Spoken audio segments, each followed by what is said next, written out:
Hello there. If you're watching this, it doesn't mean anything because you just clicked in the video. It means you clicked in the video, but Biden has won. Congratulations, people. Anarcho-Bidenism prevails. We did it. We came out on top. We were able to flip the... It's not even a coin. It's rolling a D20 and not getting a 1 or a 2 right now. We did it. Biden won. And let me tell you, folks, I couldn't be happier. Not because I like Biden, by the way. But because I am just delighted to know that scenarios in which Trump has won are not scenarios which are to come to pass. The best case scenario is avoiding the worst case scenario, you know?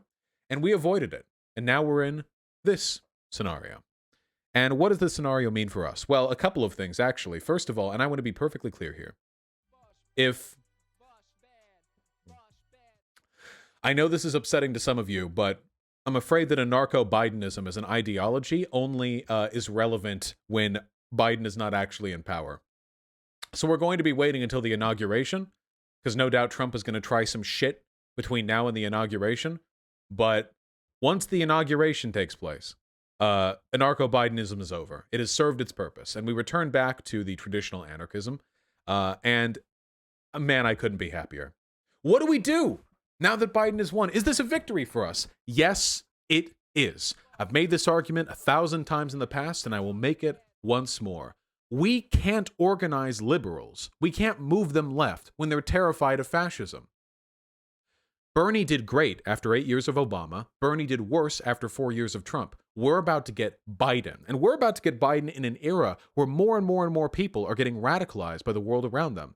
Biden is not a great candidate. Biden is a milquetoast, tepid, neoliberal corporate. Listen, I don't think that every neoliberal politician is like inherently evil or whatever. I don't really care about his personal moral worth, but there is no denying that Joe Biden is a component of the same underlying systems that have made us, well, that have made all of us deal with the past 4 years, that have forced all of us to deal with the crumbling of this large country.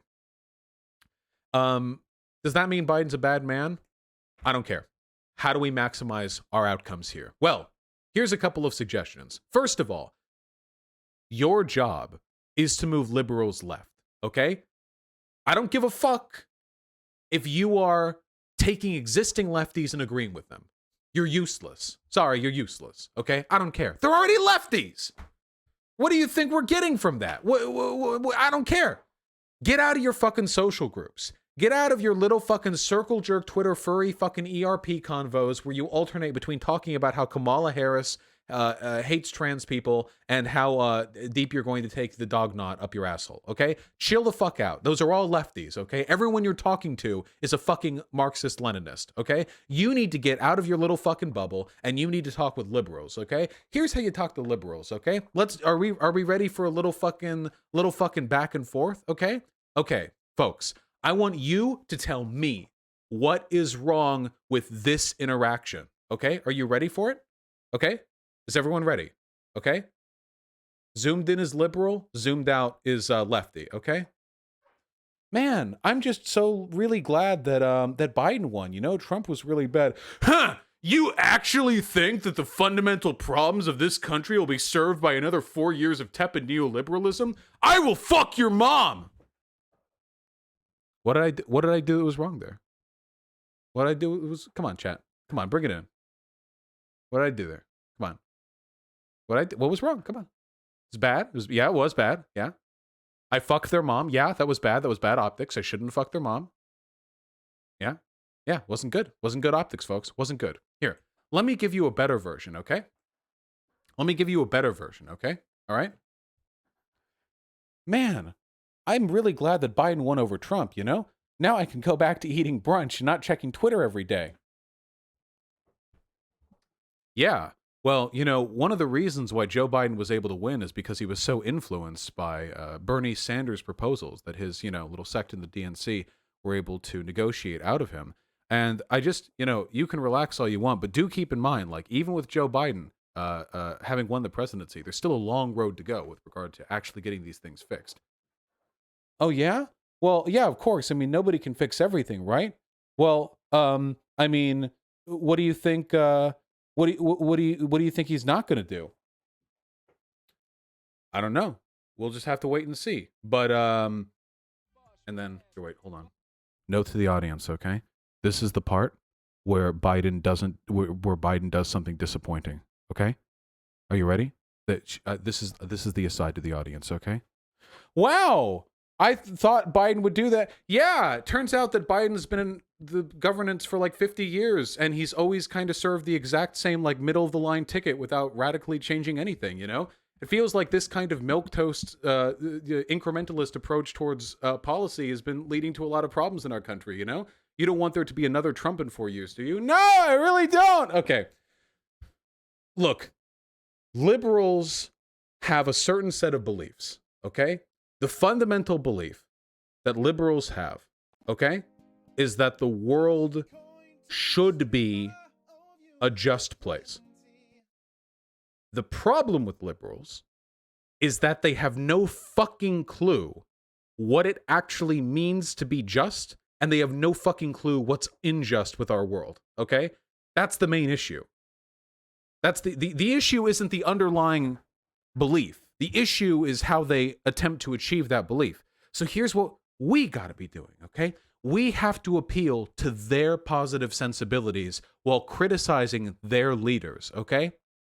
Why do I dislike Biden? Not for some high horse socialist, he's a member of the bourgeois cabinet position. No, because, hey, Biden, we elected you, and man, you sure have not been taking much advantage of blue Congress, have you? Blue Senate, blue House? And what are we getting? Couple policies out? You could revolutionize this country if you wanted to. You're missing a couple of items on your set of proposed policies. That's interesting. Why are you not doing that? What's keeping you from doing that? Oh, hold on. Wait, how much money did that gas company lobby? How much money did they spend lobbying on you and on the... Oh, okay, that's interesting. All right. Okay, well, hey, liberal. Look, I'm glad Biden won. I really am. But I have to say, I'm a little bit concerned. You remember the Obama years? Remember how it feels like not much of anything got done? Even when during the 2 years when he had a blue House and Senate? Just worried that might be happening again, you know? Isn't this a little disappointing? Like, we aren't really doing anything to fix the problems in this country, are you? Like, what about that Bernie guy? Oh, Bernie? Oh, yeah, no, Bernie. I mean, he was pretty old, you know, old white guy, whatever. But, like, the entire DNC platform changed because of Bernie Sanders, you know? That's pretty crazy. Maybe his ideas were attractive. Maybe they were trying to, you know, appeal to some of the base that he was trying to appeal to. You remember? Remember Bernie? This is a crazy guy, Bernie. Currently the health the head of the health secretary, right? Right. That's what Bernie Sanders. No, labor is what he's gunning for. But isn't he currently going to be health?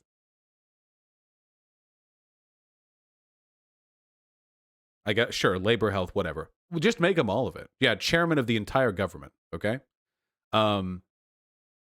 You want to guide these liberals over.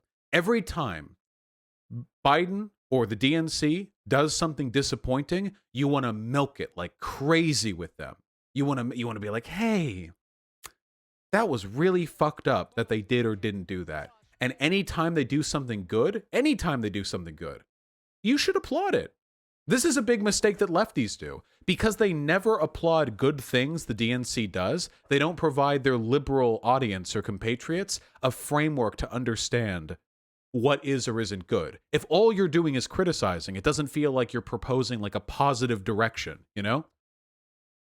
That's a very consistent problem that the lefty types have. All they do is make fun of the DNC. So when the DNC does something good and they make fun of that too, it's like, okay, well, where to then, lefty?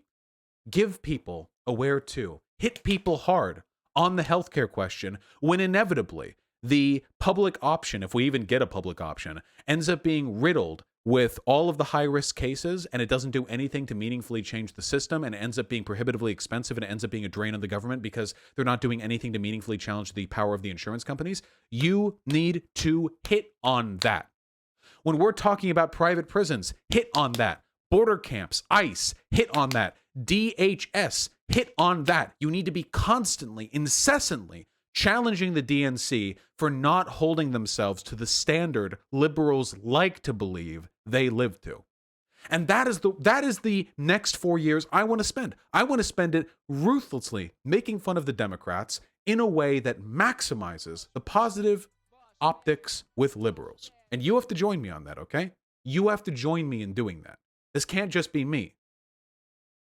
Know when to praise and know when to attack. Don't attack the liberals. Liberals can be good people. Guys, my mom's a liberal. You know what? Or she was 5 years ago, and now I'm a socialist, and now I've made my arguments, and I think my mom basically fucking agrees with me on all of it. But when my mom was a liberal, what do you think that meant? Do you think that my mom was like, yeah, sorry, America just can't afford to house homeless people? Or do you think my mom would basically bought into a very baseline set of policies and beliefs that are in line with the general ideological hegemony of this country? And then with just a little bit of exposure, my mom moved over a little bit. Never forget, as we celebrate AOC and Bernie Sanders, the vast majority of their supporters were liberals. Do you think that Bernie Sanders came close to Hillary Clinton in the 2016 election because of lefty votes? It was liberals. Do you think Bernie Sanders would have done well if all he had done was shit talk the DNC?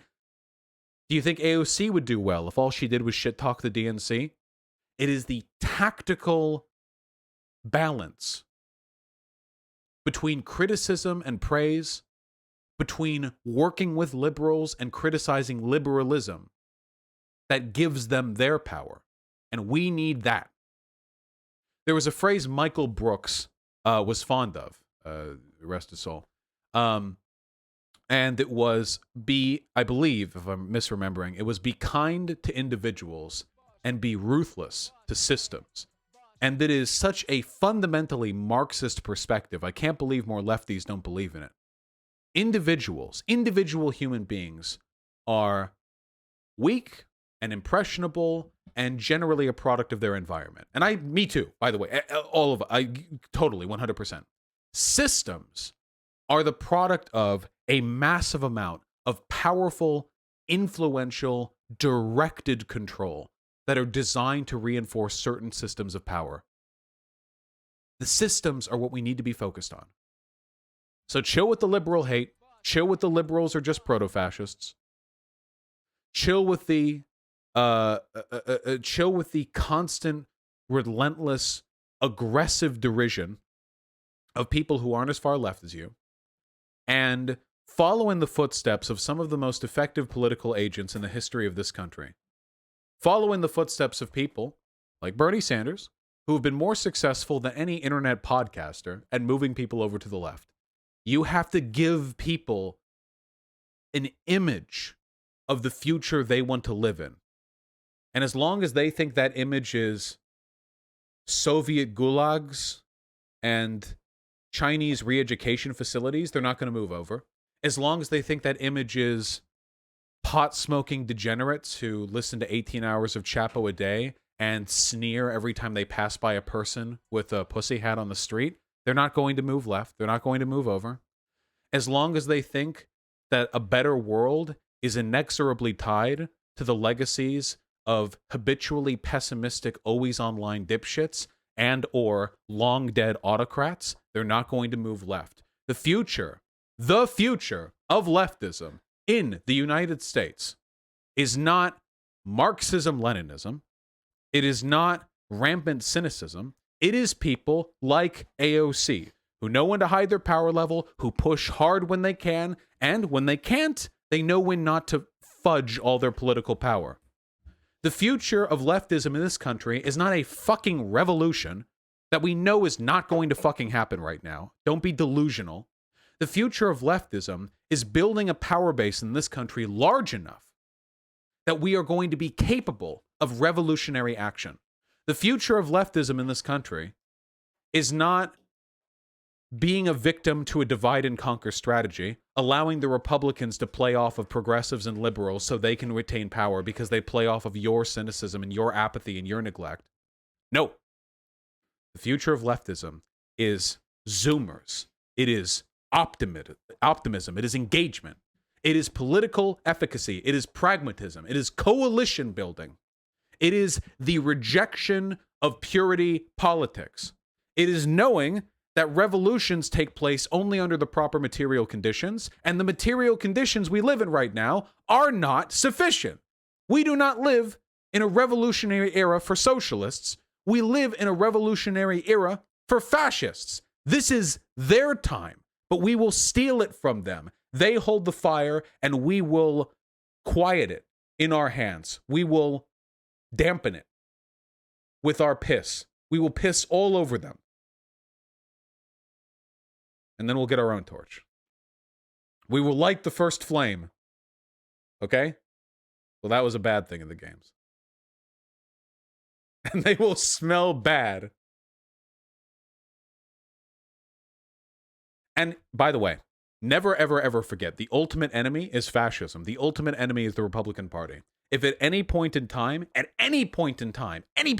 whatsoever, you see a power struggle between liberals and fascists in this country, you always side with the liberals. 100% of the time. You criticize Democrats when it doesn't put them in a weaker position against the fascists. Democrats will always say that you're always putting them in a weaker position by criticizing them. You have to be intelligent enough to know when that is the case. You need to know. Just because the DNC is telling you, you can't criticize us, you're enabling Republicans, that doesn't mean they're right. I'm right. They're wrong. They just want to keep power forever. We want to steal their votes. They want to keep a complacent, perpetual voter base. We want them to follow us. And we can't do that if we follow their mantra, but we also can't do that if we myopically cede power to Republicans in a desperate effort to own the libs, a la Jimmy Dore, or any other fucking 4 IQ moron who unironically thinks that sticking it to the DNC by empowering the Republican Party is going to make this country a better place. The DNC will move right if this country moves right. They are not going to move left if this country moves right. They have donors to appeal to, okay? Fucking idiots. This is something we can do. And when I say we, I don't just mean online lefts. I mean we, like us. Like you watching this right now. How many? 15? 16,000? How many people are watching right now? 15 and a half. Us specifically. Do not underestimate the immeasurable power of a dedicated group of political advocates, okay? If over the next 4 years, under the glorious Biden presidency that we have been gifted through the election results this year, we are fastidious in our belief that leftism is an idea that all can share, that we can best achieve socialism by advocating to the groups of people which are largest and closest to us, and that we can best achieve it by participating in electoralism strategically so as to legitimize our leaders, to placate our enemies, and to bring about a positive representative face of the leftist movement. If we all do that, we can make a real change. We can make a real fucking change. Never forget that's one of the benefits, by the way, of participating in electoralism. When people think of socialism, what do you think is going to lead to better outcomes in the mind of the average liberal? What do you think is more likely to get moved over? They think of Antifa or they think of AOC? Really think about it.